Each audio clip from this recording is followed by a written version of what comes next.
Good morning વિદ્યાર્થી મિત્રો, આપણે લાસ્ટ લેક્ચરની અંદર ચેપ્ટર નંબર 3 ની શરૂઆત કરી હતી, જેની અંદર આપણે ત્રણ બેઝિક સ્ટેપ ચેપ્ટરના સ્થાન, પથ લંબાઈ અને સ્થાનાંતર એની થોડી વિશેષ સમજૂતી જોઈ હતી. ત્યાંથી અમે આગળ વધીએ અને એને સમજવાનો પ્રયત્ન કરીએ કે કેવી રીતે પથ લંબાઈ હું ગણતરીમાં લઈ શકું, કેવી રીતે હું મિત્રો સ્થાનાંતરને ગણતરીમાં લઈ શકું અને બંને વચ્ચેનો શું તફાવત છે એને સમજવાનો થોડો પ્રયત્ન કરીએ. એક ઉદાહરણથી આગળ વધીએ. આજે આપણે વાત કરવી છે, છેલ્લે મિત્રો આપણે વાત કરી હતી એ હતું સ્થાનાંતર.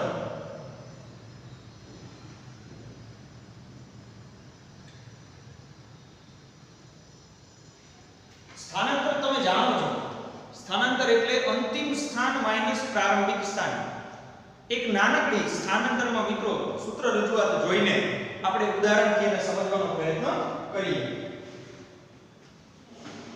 ધારો કે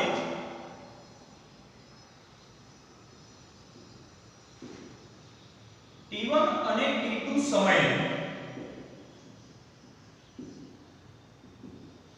કોઈ પદાર્થના સ્થાન અનુક્રમે x1 અને x2 છે. કોઈ બે અલગ અલગ સમયગાળા માટે આપણે વાત કરવી છે, બે અલગ અલગ સ્થાનની x1 અને x2. તો પદાર્થના સ્થાનાંતરને અનુરૂપ વાત કરીએ. આમ ડેલ્ટા t સમયગાળામાં, ડેલ્ટા t એટલે સમયનો તફાવત, t2 t1 એવું સમજવું આપણે. પદાર્થનું સ્થાનાંતર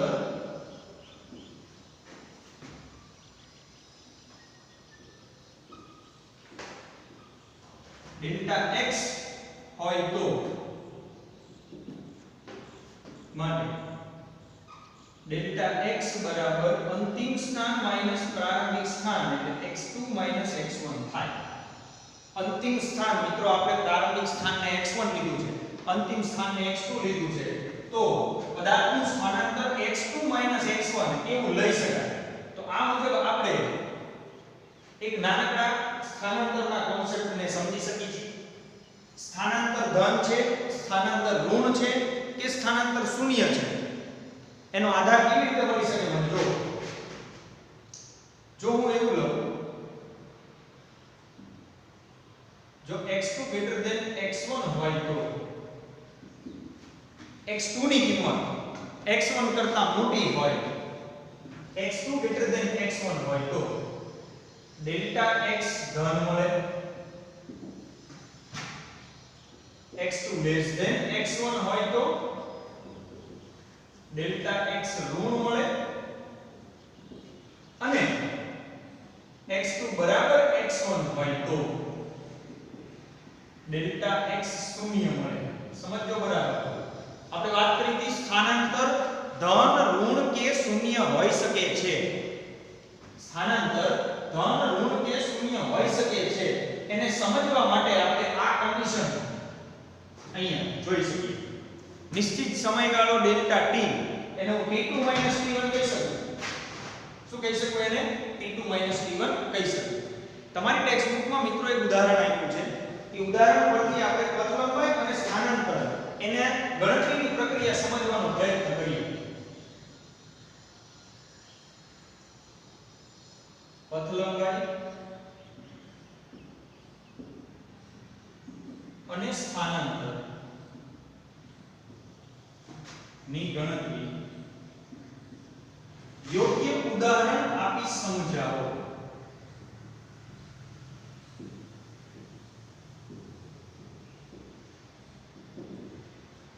પથ લંબાઈ અને સ્થાનાંતરની ગણતરી મિત્રો આપણે યોગ્ય ઉદાહરણ આપીને સમજાવવાની છે. ઉદાહરણ લઈએ છીએ આપણે, કોઈ એક નિશ્ચિત ઉદાહરણ લઈએ. ટેક્સ્ટ બુકમાં તમને આકૃતિ 3.1 આપેલી છે મિત્રો. એ 3.1 પ્રમાણેનું એક ઉદાહરણથી આપણે એને સમજવાનો પ્રયત્ન કરીએ.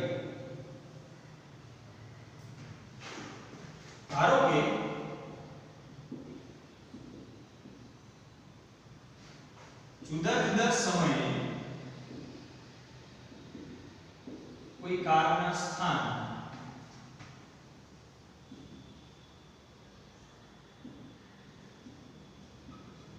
આકૃતિમાં દર્શાવ્યા મુજબ છે. એક આપણે સંદર્ભ આકૃતિ લઈશું અને એને સમજવાનો પ્રયત્ન કરશું. આ ઉગમ બિંદુ છે, 40 નો ગેપ રાખી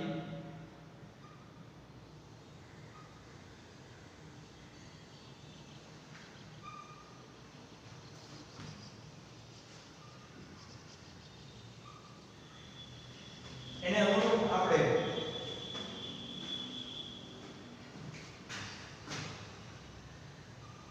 ત્રણસો 360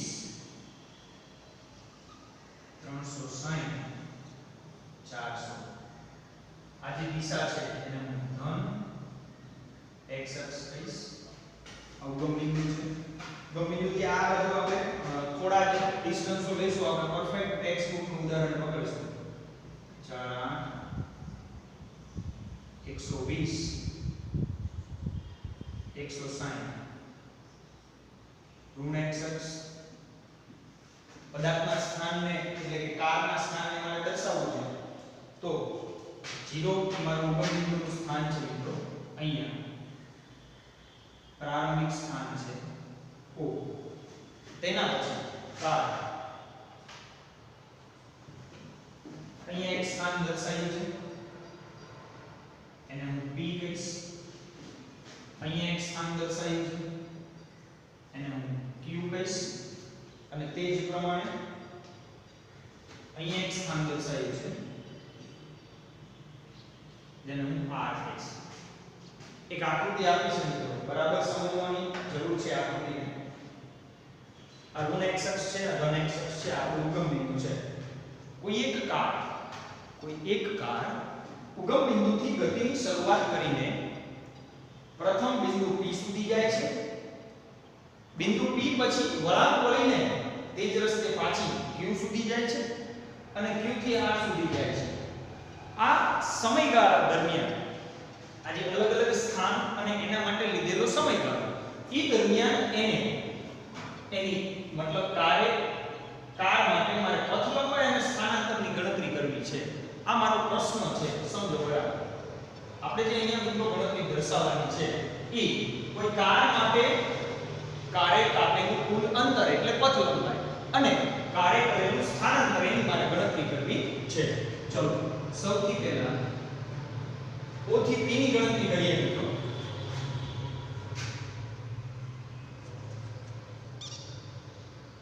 O થી P અહીંયા દેખાય છે, ધન x અક્ષની દિશા છે. OP સુધીના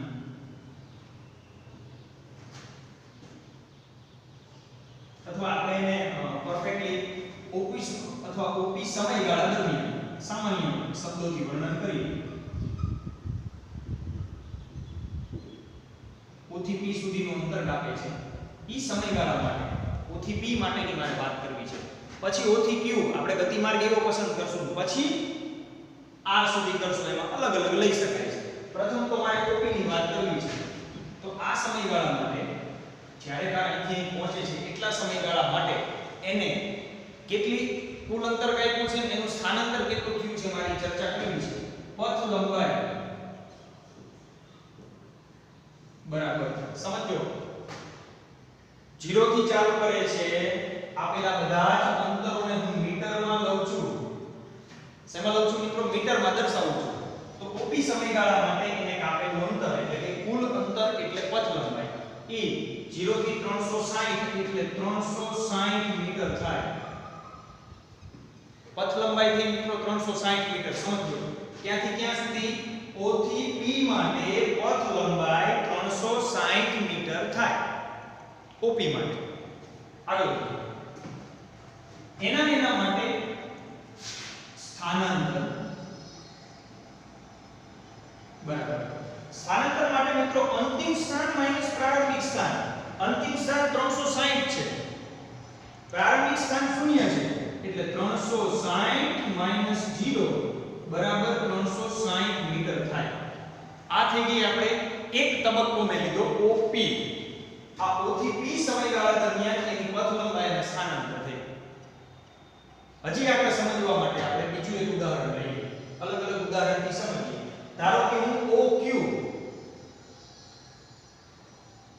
સમયગાળા માટેની વાત કરું, O થી Q સુધીનો જે સમયગાળો છે ઈ દરમિયાન એની પથ લંબાઈ અને સ્થાનાંતર કેટલું છે? તો વાત કરીએ આપણે પથ લંબાઈની. હવે કાર 0 થી 360 જાય છે એટલે કુલ 360 મીટર કપાઈ ગયું. પછી ઈ ત્યાંથી પાછી ફરે છે એટલે આ 40 આ 40 અને આ 40 360 વત્તા 40 એટલે 400 વત્તા બીજા 40 40 નો ડિફરન્સ આપણે લીધો છે એટલે વત્તા બીજા 40 એટલે 440 અને હજી બીજા 40 એટલે 480. બરાબર સમજો. અહીંથી અહીં સુધી 360 છે, અહીંથી અહીં સુધી તો કે 120 છે એટલે તમે એવું કહી શકો કે O થી P વત્તા P થી Q. તો O થી P મળ્યું મને 360 વત્તા 120 બરાબર 480 મીટર. આ મિત્રો પથ લંબાઈ થઈ. પથ લંબાઈ હંમેશા કાપેલું કુલ અંતર દર્શાવે છે.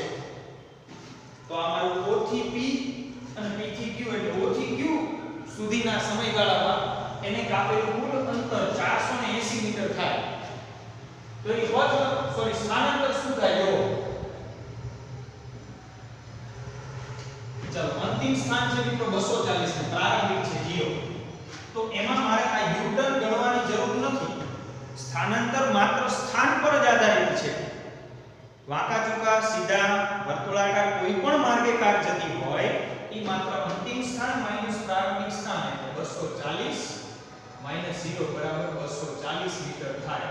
તો આ મારું સ્થાનાંતર થઈ ગયું.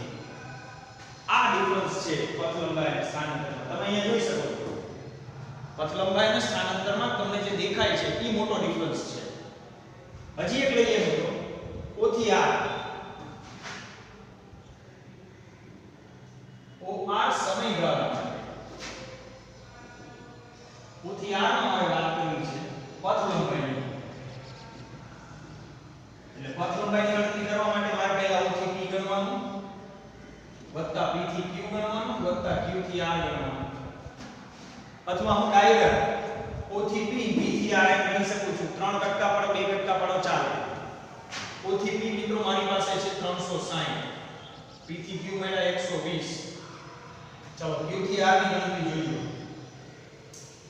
આ 40 છે, આ 40, આ બધા 40 40 ના ગેપ છે.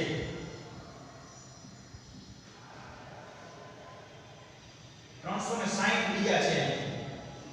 240 થી 120 એટલે 360 બીજા. તો મારે કુલ ગણતરી માટે 0 4 અને 840 મીટર થાય. 360 720 વત્તા 120 એટલે 840. તો આ મુજબ કોઈ એક કાર અહીંથી ગતિની શરૂઆત કરે છે, P પાસે જાય છે, ત્યાંથી Q પાસે જાય છે, ત્યાંથી R પાસે જાય છે. આપણે ગતિપથને ઈ પ્રમાણે ગણેલો છે. ગતિપથને ઈ પ્રમાણે ગણેલો છે. તો O થી P, P થી Q, Q થી R આ પ્રમાણે મને પથ લંબાઈ 840 મીટર મળે. તો મિત્રો સ્થાનાંતર શું થાય? બરાબર અંતિમ સ્થાન છે -120, પ્રારંભિક 0 એટલે -120 મીટર. તો આવા કોઈ તબક્કાની અંદર સ્થાનાંતર ઋણ હોઈ શકે. તમે જોઈ શકો છો સ્થાનાંતર મને ઋણ મળે છે કારણ કે આપણે ઉગમ બિંદુના સંદર્ભમાં ઋણ x અક્ષ છે અને ધન x અક્ષ છે. એટલે આ બાજુ મને સ્થાનાંતર અથવા આ બાજુનું જે અંતર છે એ -120 નિર્દેશનમાં છે ઋણ x અક્ષ પ્રમાણે. તો સ્થાનાંતર પણ -120 મીટર થશે. પરંતુ કાપેલું અંતર ક્યારે મિત્રો ઋણ હોઈ શકે નહીં. એટલે એના સંદર્ભમાં મારે હંમેશા એને ધન લેવાનું છે. તમે બોર્ડ પર જોઈ શકો છો એ પ્રમાણે આપણે પથ લંબાઈ અને સ્થાનાંતરની ગણતરી કરી શકીએ છીએ. તો આ પ્રમાણે મિત્રો OP સમયગાળો OQ OR કોઈ એક હજી લઈએ વિશેષ સમજણ માટે. ધારો કે મારે વાત કરવી છે PQ P થી Q સમયગાળા માટે.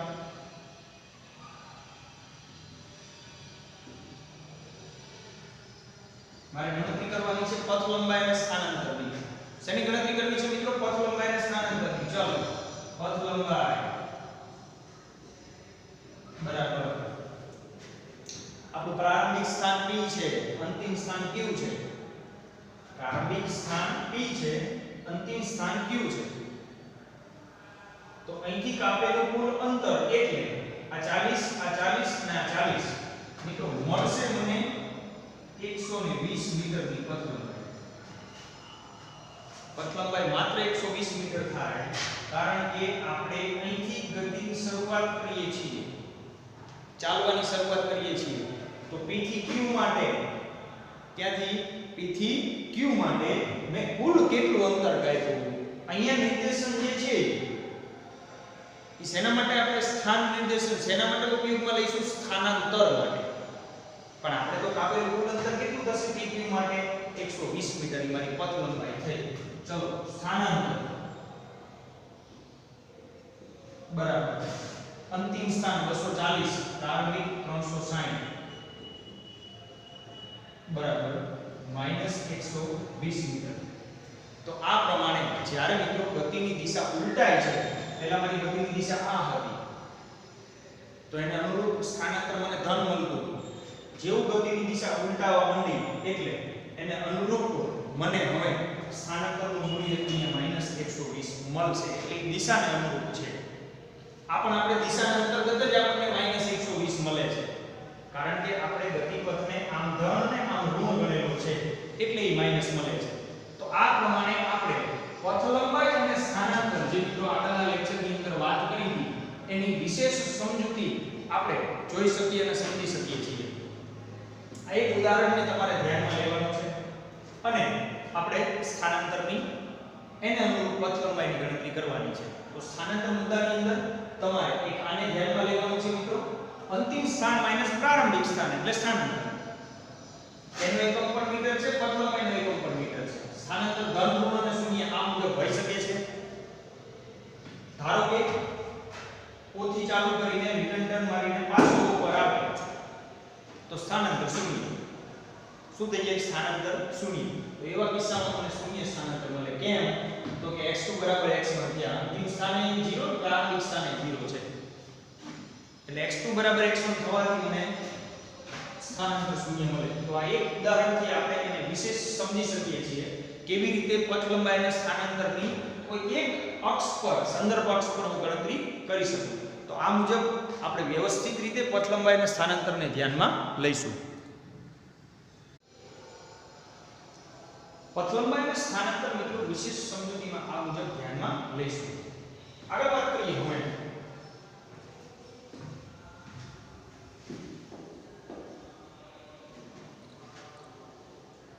તમારે બહુ જ વ્યવસ્થિત રીતે લખવાનું છે, સમજવાનું છે અને પ્રિપેર કરવાનું છે જેથી કરીને આગળ જેમ તમારે સ્ટડીમાં આવતું જાય એમ એનો વિશેષ આઈડિયા આવતો જાય.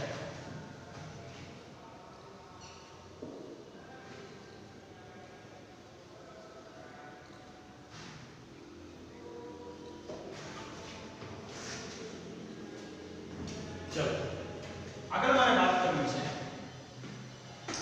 આપણે મિત્રો સ્થાન જોયું. પદાર્થનું સ્થાન સમયની સાપેક્ષે કેવી રીતે બદલાય.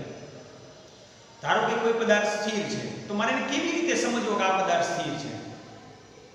કોઈ પદાર્થ ગતિમાં છે પણ એની ગતિ નિયમિત છે, સરખા સમયગાળામાં નિશ્ચિત કરેલું સરખું અંતર કાપે છે. તો નિયમિત ગતિ કોને કહેવાય? કોઈ અમુક સમયગાળામાં પોતાની ગતિ વધારે અને ઓછી કરે છે તો વાત કરવી છે આપણે અનિયમિત ગતિની. ઈ કોને કહેવાય? એટલે બેઝિક રીતે આપણે સમજવાનો પ્રયત્ન કરશું મિત્રો. અત્યારે આપણો મેઈન મુદ્દો છે ઈ છે સ્થાન સમય આલેખ.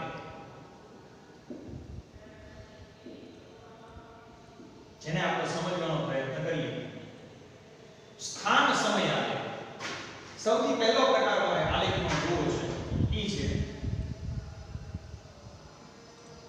સ્થિર પદાર્થ માટે. સૌથી પહેલો આલેખ હું સમજવાનો પ્રયત્ન કરીશ.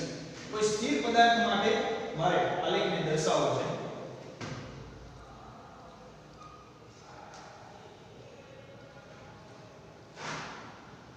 અંતર એટલે x એને હું મીટરમાં દર્શાવું છું, સમય t સેકન્ડમાં દર્શાવું છું. આ આપણું ઉગમ બિંદુ છે. નિશ્ચિત સમયગાળા માટે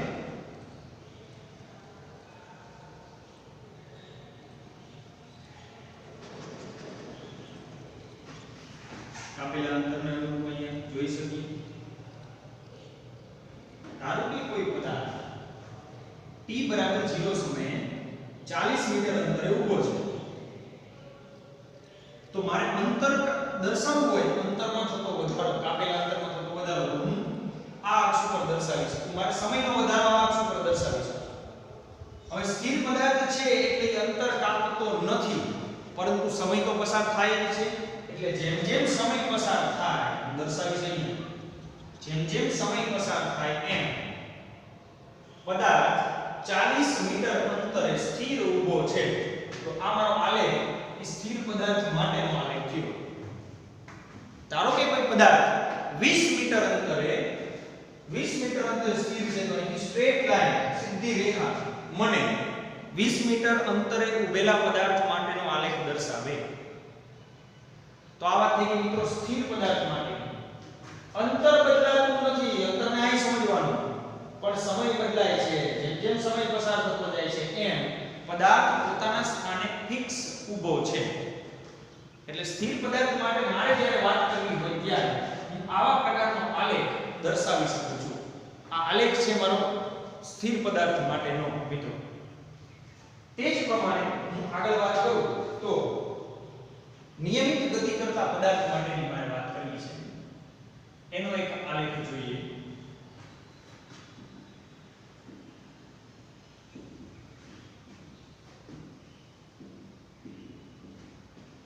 નિયમિત ગતિ કરતા પદાર્થ માટે. નિયમિત ગતિ ક્યારે કહેવાય મિત્રો? પદાર્થની નિયમિત ગતિ એટલે શું? જો કોઈ પદાર્થ નિયત સમયગાળામાં એક સરખું અંતર કાપતો હોય કે ભાઈ 10 સેકન્ડના સમયગાળામાં 20 મીટર, તો બાકીની 10 સેકન્ડમાં 20 મીટર જ થાય, પછીની 10 સેકન્ડમાં 20 મીટર જ થાય. નિયત સમયગાળામાં એક સરખું અંતર કાપતો હોય તો તેવા પદાર્થની ગતિને નિયમિત ગતિ કહેવાય. આપણે વાત કરવી છે સુરેખ રેખા પર, મારે વાત કરવી છે નિયમિત ગતિની.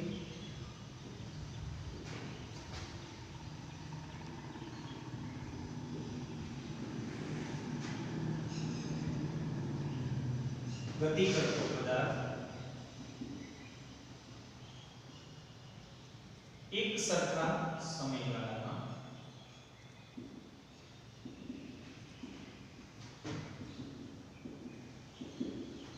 એક સરખું અંતર કાપે. આપણે ટેક્સ્ટ પ્રમાણેની લેંગ્વેજ જોઈએ તો એક સરખા સમયગાળામાં એક સરખું અંતર કાપે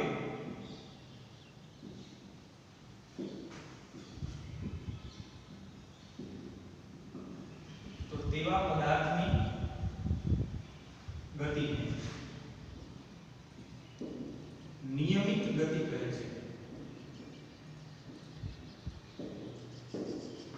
નિયમિત ગતિ એક સરખા સમયગાળામાં એક સરખું અંતર. ચલો એનો ગ્રાફ કેવો છે એ સમજવાનો પ્રયત્ન કરીએ.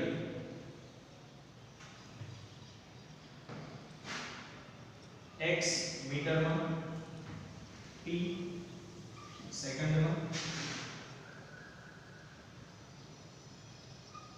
અલગ અલગ સમયગાળાને હું અહીંયા દર્શાવીશ.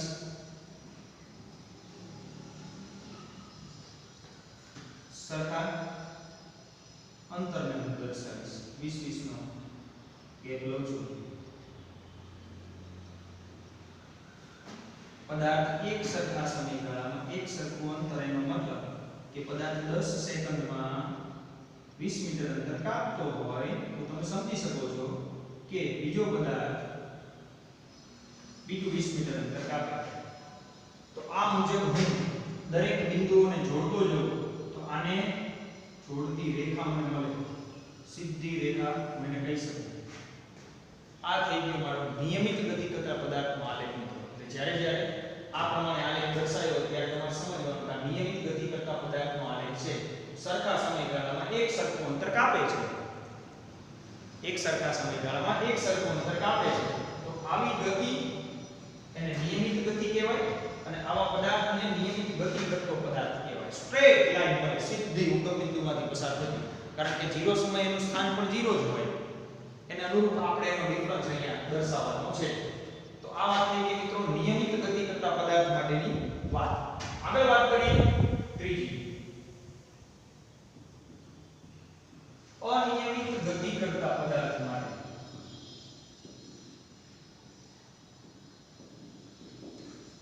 જો કોઈ પદાર્થ અનિયમિત ગતિ કરતો હોય તો એનો સ્થાન સમય આલેખ કેવો હોય? પહેલા તો અનિયમિત ગતિ એટલે શું? તો સરળ ભાષામાં આપણે એને સમજશું કે ભાઈ એક સરખા સમયગાળામાં એક સરખું અંતર કાપે તો તેને નિયમિત કહેવાય. જો કોઈ પદાર્થ નિયમિત ગતિ કરતો ન હોય અથવા જો કોઈ પદાર્થની ગતિ નિયમિત ન હોય તો તેને અનિયમિત કહેવાય. બે પ્રકારે તમે સમજી શકો છો. સુરેખ રેખા પર ગતિ કરતો પદાર્થ એક સરખા સમયગાળામાં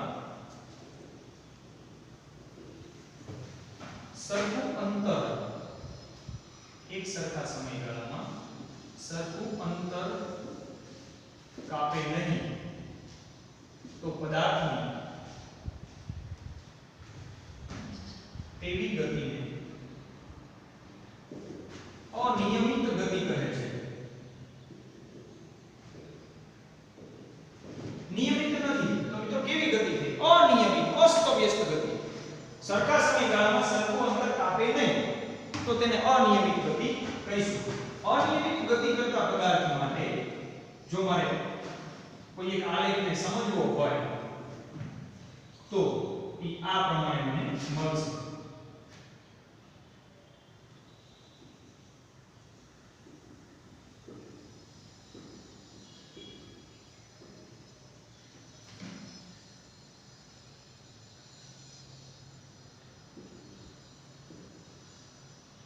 ધારો કે શરૂઆતમાં ધીમે ધીમે ગતિની શરૂઆત કરે છે. શરૂઆતમાં ઓછું અંતર કાપે છે, પછી ધીમે ધીમે એની ઝડપ વધતી જાય છે.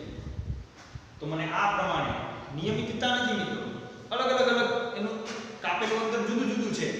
તો અલગ સમયગાળા માટેની હું જ્યારે વાત કરતો હોય ત્યારે સરખા સમયગાળામાં અંતર અલગ કાપે છે. ક્યારેક સ્પીડ વધે છે, ક્યારેક સ્પીડ ઘટે છે.